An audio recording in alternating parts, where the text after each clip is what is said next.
Hello there, and welcome back to Sonya Maya Psychology. I'm a psychologist, sex therapist, and content creator, and I post every Sunday about sex education, relationships, psychology, etc. So if you like that kind of thing, finger that like, hit that subscribe, and turn on bell notifications. Today, I want to talk about some myths about sex that are harmful to relationships. And they're not going to be the typical myths I talk about. If you watch my videos or you've been watching my content for a long time, I tend to talk about the really prevalent myths, such as you can't get pregnant if you have sex on your period, or having sex makes a vagina loose over time, which it doesn't. What's another one? Oh, that squirting is just pee. It's not going to be about that. It's going to be more relationship dynamic myths, so that a lot of you can understand that these are not helpful to believe, but they still get circulated because we still live in a society that misunderstands sex education and doesn't talk about sex enough. Or when sex is talked about, there might be a lot of misconceptions kind of like buried in there. So, yeah, let's get into it, shall we? So, I'm going to focus on 5 myths that I find to be very unhelpful for the noggin, for the human noggin. And the first one is if it's not a hard no, then it's a yes. And consent is a really important topic. I believe that consent is super sexy, okay? It doesn't have to be a hard no, okay?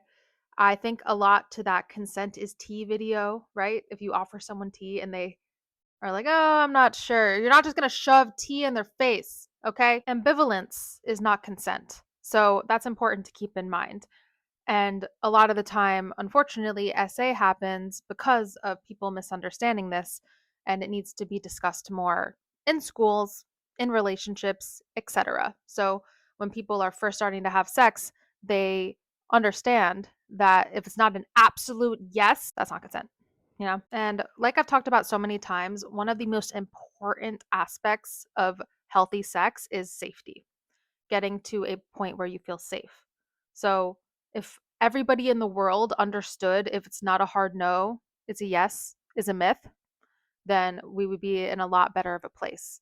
I am posting a video very soon about how a lot of straight women are actually very into portrayals of gay porn, which is probably part of why Heated Rivalry is so popular.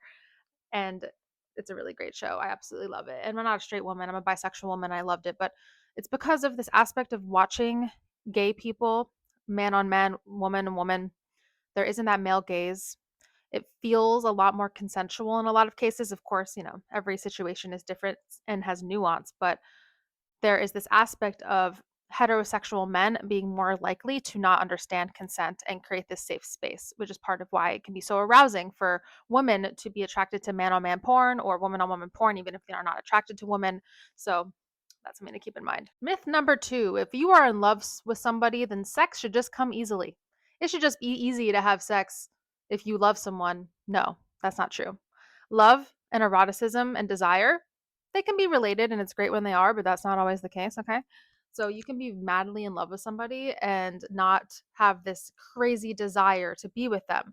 This is something that can be worked on. Esther Perel has a lot of great resources for increasing eroticism, whether it's with novel experiences and trying new things, etc. Talking about sex and being able to talk about your fantasies is really important when it comes to eroticism. So that's something that I help my sex therapy clients with, and I'm trying to help people get more comfortable with as a society in general. So that's important to keep in mind.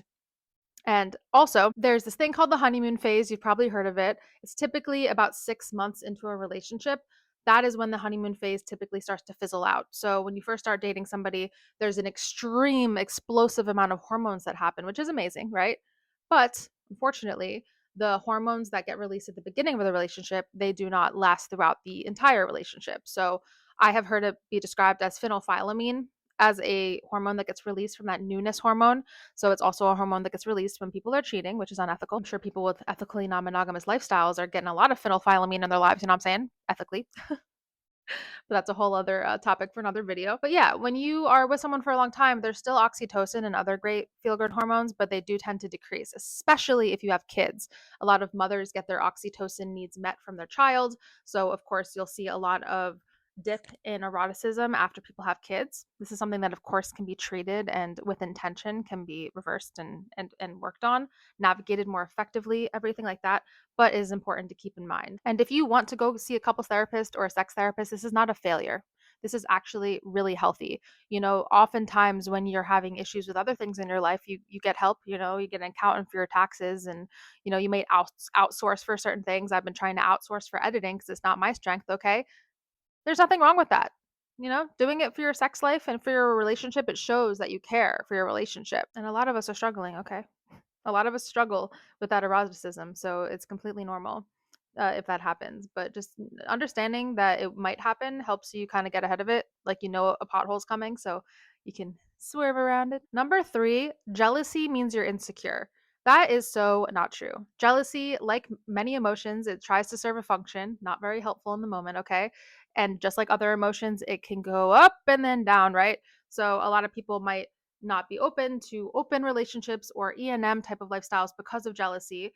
It is a topic that gets brought up a lot in the E&M lifestyle for great reason, because it's a myth that polyamorous people, for example, don't have jealousy. That's not true. A lot of the time they do. And it's not a bad thing to have jealousy. It's more about how you navigate the jealousy, okay? And it's important to take a look inside and see like where it's coming from, that kind of thing. Of course, every situation is different, but it's information, not a diagnosis. And it's important not to allow your jealousy to make it so that you're controlling another person, because it's important to have independence within a relationship. Of course, it's important to have standards and to express, requests that are going to make you feel more comfortable within the dynamic, and negotiate and compromise, but it's not okay to control somebody else because of your jealousy. And a lot of this can have to do with attachment wounds. Like, for example, if you're somebody that's been cheated on in the past and then you're insecure and feeling jealous, but there's no indication that maybe your monogamous partner is cheating on you, or like they're cheating on you in your dreams or something, then it's not fair to lash out at them and to treat them unfairly because of that fear. That is very much an attachment wound. So be mindful of your wounds, and it's important not to suppress jealousy. It's completely fine to communicate it. I often recommend for people in ethically non-monogamous dynamics where jealousy of course comes up, is this idea of like, if you're dating somebody and they go on dates with other people, saying something like, hey, can we talk about a plan that can help me feel safer when you go on these dates? Maybe it's making sure to not know information about the person they're dating, or maybe it's getting a rundown based on what your partner is comfortable with. Like, how can we collaboratively come together for me to feel safer and make sure that you're not going to leave me? Because of course, the one of the most prevalent reasons for jealousy is this fear of abandonment, fear of rejection, fear of you comparing that, your partner comparing you to this other person. So coming up with some type of game plan can be really healthy here. That's just an example with E&M, but in general, jealousy is not a bad thing, but it's important to learn to navigate, just like other emotions that can be expressed in unhealthy ways if not practiced. The skills are important to practice. Myth number 4 is that good sex is enough to keep a relationship satisfying. That is not true, okay? You can have the most mind-blowing, mind-altering sex that makes you leave your consciousness and you're in a different universe, whatever. And it can be a very unhealthy dynamic. And I talk about this a lot, but oftentimes when you feel very obsessed or addicted to a person, it might be related to someone who maybe has avoidant tendencies, avoidant attachment, and there's this inconsistent attention. The sex might be really mind blowing with a person like that, especially if you have unresolved wounds or anxious attachment, whatever. That can be really good sex, but a lot of the time it's like your nervous system is like fireworks. Oh my God, there's danger. But then you think it's excitement and it feels like drugs. But in general, even if you are with somebody and it's a somewhat healthy relationship, just because you're having good sex, it doesn't make the relationship satisfying. Like, of course, as I've talked about many times, sexual satisfaction is highly correlated with relationship satisfaction, yes, but it's not the end all be all. So, sex does not replace repair, accountability, communication. Repair is so important. Learning how to repair is so important. Part of what I do, a big part of what I do in the clinical world, is teaching people how to repair who maybe didn't have good modeling of repair growing up, because it's hard to know how to repair if you've never been taught it, and they don't teach it in school, unfortunately. So, learning how to communicate effectively. Erotic connection cannot compensate for someone who's emotionally neglecting. That's just going to be really unhealthy. And one thing that I'm really passionate about talking about is, unfortunately, really great sex and really intense chemistry with somebody early in dating can mask incompatibilities. So you can be very misaligned with somebody, have mind-blowing sex with them, and then you can't stop thinking about that person, which is why I still say to this day, after almost I want to say 6 years of doing this, wow, because I started in 2020 and it's 2026. Okay, 5 something years of doing this, that it can be very healthy. Not everyone has to do this. I'm okay with you sleeping, do what you want to do if you want to have sex on the first date. But if you are really looking for a long-term partnership that's healthy, it could be wise to hold off on the penetrative sex part in the first date or two, because you really want to see that you are compatible and aligned in other ways, because of course having sex with somebody creates this chemical attachment and everything like that, and then you might be more likely to catch feelings for that person even if they are not necessarily good for you. So you don't want great sex to mask these deeper incompatibilities early on. And other thing about that too is unresolved conflict eventually tends to show up in the bedroom, but it doesn't always happen in the honeymoon phase. So like when you're first getting to know someone, because there's that like, ooh, this newness, this novelty, right? You might be like super in it, super into it, etc. 6 months, maybe a year later, then your partner's feeling rejected because all of a sudden there's some unresolved things coming up. So that's important to keep in mind, and it's important to work on that. See a sex therapist or a couples therapist. If you need it, you deserve it. You know what I mean? Number 5, similar topic here, but if your partner says no, they're rejecting you. This is a common misconception. Something I teach people a lot in couples therapy is often what you're hearing from your partner is different than what you think you're hearing, if that makes sense. Like we tend to hear people, especially people we have attachments and love with. We hear them based on like, the glasses we're wearing in the world, the water we're swimming in, the lens, if you're a photographer or something, we hear things from our loved ones based on our lens. So it can be filtered and unbiased, which is why it's so helpful to have a therapist often, with help you practice something called mirroring, where someone saying I feel this way when you say that you don't want to have sex with me. What I hear you say is blank. I can make a whole video on mirroring. It's a really really important exercise to learn. However, doesn't mean that they're rejecting you. It could mean they're tired, overwhelmed, etc. But this is so commonly thought of as rejection. And sometimes when someone takes no personally, it creates this dynamic that's really unhealthy. But I can see why it feels that way. I can see why it feels rejecting in a lot of ways, especially if there's a desire discrepancy, meaning one person has more of a libido than others, which is super duper common. More often than not, that happens. It's very uncommon for me to hear about couples that are like, yeah, we have the same amount of sex drive all the time. Yay, good for you.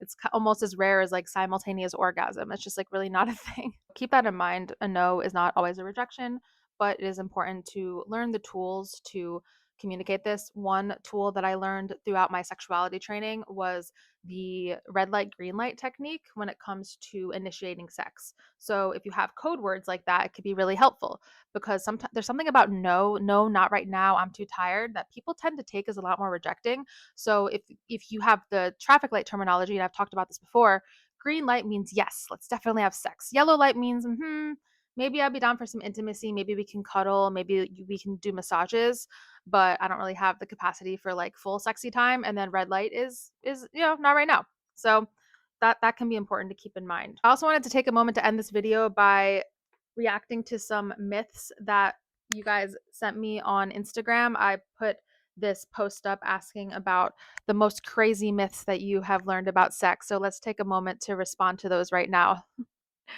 If you stop having sex, your penis becomes small. That's the myth I've heard. Yeah, that one's absolutely not true. Yeah, that's not true at all. Your peen does tend to shrink a little bit with age, and there's nothing you can do about that really. But when it comes to having sex, I mean, I guess there's like peen pumps and stuff that you can use, but even with like peen enhancement surgeries, they really don't add much and they're more invasive than anything. So, yeah, that's not true. Guys with facial hair that dine at the Y go grayer faster around their chin. Dine at the Y. Is that another euphemism for eating pussy? Dine at the Y. Dine at the Y. What the fuck? Wait, guys with facial hair. Okay, so that go down, I guess, grayer around their chin. Yeah, that's I've never heard that before. That's not true, but that's crazy. That's an interesting one. You can't get pregnant doing it standing up. That is absolutely not true. So yeah, thank you for that one. I've talked about that one before. If you don't use it, you lose it. This one's only true for clitoris owners, vagina owners, women, if you don't use your nerve endings down there, you can lose sensitivity over time. It's called clitoral atrophy, but it takes a long period of time. So that there is some truth to that. Most girls get turned off by uncircumcised penises. Is that true? I don't think that's true. Most men in Europe are uncircumcised, and I haven't heard a lot of people say like, "Oh, that's a turn off." That's definitely a subjective one. I definitely don't think it's a turn off. A lot of uncircumcised peens look different than others. Like a lot of them when they're hard, they look circumcised depending on the amount of foreskin. But yeah, no, I don't believe that to be true. And I've made videos. I've made this video before on myths about circumcision because, a lot of the time what you hear about like pros and cons or whatever cons about foreskin are typically false. The longer you go without, the less time you'll be able to last. The longer you'll go without. Well, there is a little bit of truth to this because I made a video on sensitivity before. If you haven't had sex for a while, as a man or a woman, you actually might finish sooner. That one is true because there's like, oh my God, your dopamine is like, your nerve endings are like fired up type of thing. So that is not so much of a myth. It's of course not the case every time, but if you wait a long period of time and you have a history of like premature ejaculation, for example, or finishing quickly, there is something to be said about that. Like you could finish sooner. So I don't know if that one's a myth. That one sounds more accurate. Someone said masturbation causes blindness. That one's one of my favorites. It's very old. Yeah, they used to say masturbation causes blindness or hairy palms, which are both ridiculous myths. So I'm glad that that person said that one because it's so silly and it's fun to make fun of. It really is. Unless you're coming into your eyeballs, which that's really silly. But no, it doesn't do that. That was definitely part of the fear mongering associated with stigmatizing masturbation. Can't get pregnant if you pull out. Haha. Yeah, that one's definitely a myth. The pull out method, the spray and pray as people call it, definitely not an actual method. There's so many people that get pregnant because of pre-cum, so don't do that. If you don't use it, you lose it. As someone that took their time, I did not lose it. Okay, I think this is a man who said that. And yeah, this is a myth for men in general, but not for women like I already said.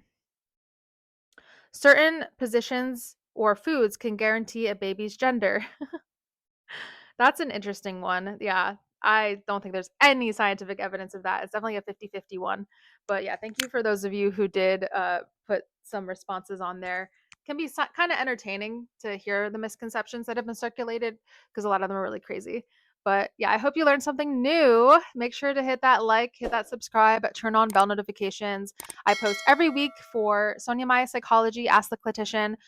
Make sure if you want to request a topic request, you can put it in my fan pal right here. So this is another way to support me as a creator. And yeah, everyone make pleasurable decisions and decisions because you deserve it.